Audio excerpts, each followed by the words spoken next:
Muli, ito po ang iyong lingkod, si Ate Ai. Kumusta ang lahat? James 1:12. Blessed are those who endure when they are tested. When they pass the test, they will receive the crown of life that God has promised to those who love Him. Pagsubok. Hindi ko masabi o matanto kung anong problema na ang kinaharap mo ngayon sa buhay. Ang iba ay sa pagkapanganak pa lang ay kasabay na niya ang problema. Dahil sa may masamang balak ang mga magulang sa kanya. I just hope and pray to those people who actually experience this kind of situation na magkaroon sila ng totoong kaibigan, mga tao na gagabay sa kanila dahil sadyang napakabigat i-handle ito ng isang bata o teenager.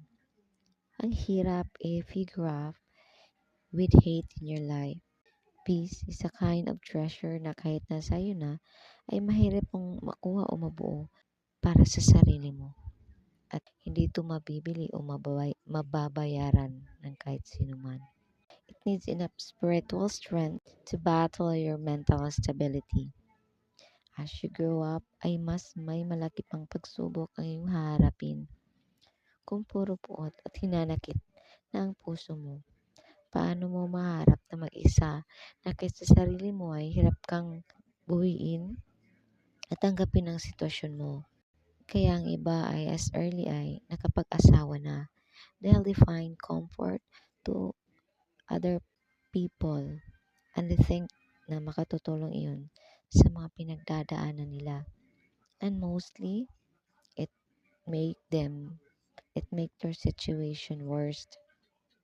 Ang pagsubok ay sadyang huhubog sa ating pagkatao and it will make you to a better person or break your life because you mishandle your situation.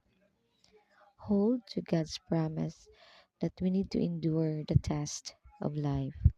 And when we pass the test, ay ibibigay niya sa atin ang mga bagay para sa atin dahil naniniwala tayo na may Diyos.